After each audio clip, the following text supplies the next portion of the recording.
काफ़ी देर पहला की गल है, उदों अजे मैं बच्चा ही सा। किसी काम के सिलसिले दे विच ना किसी इलाके साडा जाण दा इतफाक होया। जिहड़े वेले उत्थे अपड़े ना तो एक बाबे हरी मैनूं पुछण लग पे, पुत्तर तू कित्थों दा? मैं बाबा जी मैं फलानी जगह दा, फलाने पिंड दा, फलाने महल्ले दा। अपना एड्रैस सही मैं दसिया उन्होंने। वो बाबे हरी मैनूं आखण लगे, पुत्तर उत्थे ऐस नां दा कोई बंदा है वे? मैं जी बिल्कुल है वे। तो बंदा वाहवा सी, लोगों दी नज़रां चों ठीक ठाक बंदा सी। मैं जी है वे। वो बाबे हरी मैनूं आखण लगे भी उन्होंने जानना? मैं जी बिल्कुल, क्यों नहीं, बड़ा डाढा जानना। तुसीं समझो कि एक घर वाली गल है, वो साडे अपने ही ने। हालांकि अपने अपने कोई भी नहीं, मैं भी वो वड्डा बंदा समझ के रेड़ बैठा, मैं थोड़ी जी लम्मी छड्ड बैठा ना, मैं समझो साडे अपने ही ने। वो बाबा आखन लगा कि वो जिहड़ा बंदा है वो बड़ा फलाना ढींगड़ा, इंज किवें करवावा। उन्हें गालां कढ़ दित्तियां दो तीन। मैं उत्थे आने टेर खलोता, मैं है कि बन गया, मैं आ बैठा भी ये साडे अपने ही ने। मैं होया की बाबा जी? वो आखन लगा उन्हें साडे पैसे देने ने, पैसे भी नहीं देंदा ते लारे लाई आउंदा। मैं आख्या चलो ठीक हो गया, है तो मैं अजे जाना सा, मैं उत्थे पैसे कित्थों देने हैं, मैं कित्थे भरने हैं। खैर मैं आख्या चलो ठीक है, मैं जाके ना ते तुहाडा सुनेहा दियां। उस तो बाद किते जिहड़े सबक ने यार, ये कदों मैं किताबां चों पढ़े ने, जां मैं मतलब स्टोरियां पढ़ियां ने किते, जां डाइजैसट पढ़े ने, जां मैं फिल्मां वेखियां जिन्हां दीयां स्टोरियां सुनाना।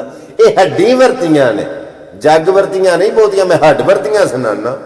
मैं जिहड़े वेले ओदी ओह गल सुनी ना, उस तो बाद मैं अपने ज़हन दे विच, अपने दिल दे विच ये तैयार कर लिया कि जदों भी कोई बंदा किसी को पूछेगा ना, तो मैं उन्होंने जे कोई आखेगा फलाने को जानना, तो उन्होंने पहला पूछना करांदा भी की गल खैर है ना, आहो ही ना लेने के देने पड़ जान। उथे कई बारी बंदा किसी का तारफ करवान तो शर्मांदा है।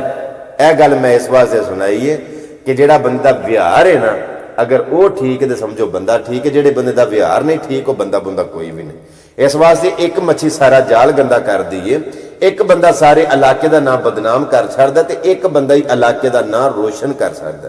इस वास्ते जे अगर रोशन नहीं ना कर सकते तो अपने इलाके का, अपने घर का, अपने एरिए का नाम बदनाम भी ना करो। एक मैसेज है कि कुछ बंदे गल करदियां करदियां फहश गुफ्तगू करते हैं, गालम गलोच करते हैं, इन्हां दे बारे कोई गल करो।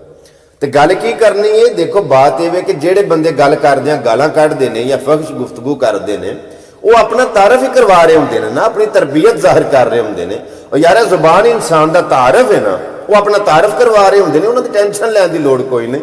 इतों गल दे विच मैनूं गल याद आ गई। अगले दिन एक थां खलोते ते बंदा एक ना फोन पिया सुने, अगों भी किसी ने कौड़ी कसाली उहदे नाल कीती होनी, ये उन्हें पता की पे आखे, और तेनों पता ही नहीं मैं बहुत कोई हराम दा बंदा वां, इंजी, और तेनों पता ही नहीं मैं बहुत कोई हराम दा बंदा वां।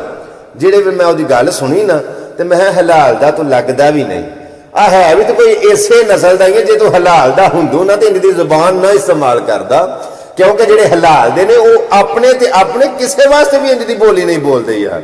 ए कई बंदे गल करदियां करदियां गालां कढ के ना, आ गए बंदे ते अपने प्रैशर पाते होंगे ने, गालां कढ के समझते हैं भी साडी गुफ्तगू दा हुसन ने गालां।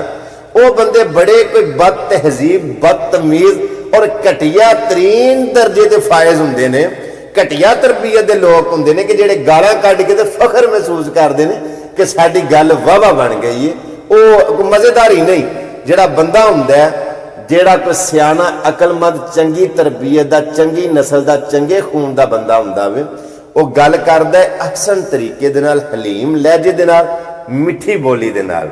इस वास्ते करके कोशिश करया करो कि सब तो पहला जो अपना तारफ करवांदे हो, किसी नाल बोलदे हो, ते चंगे लफ्जां नाल अगले नूं अपनी पहचान कराओ कि असीं किहड़े खून दी पैदाइश।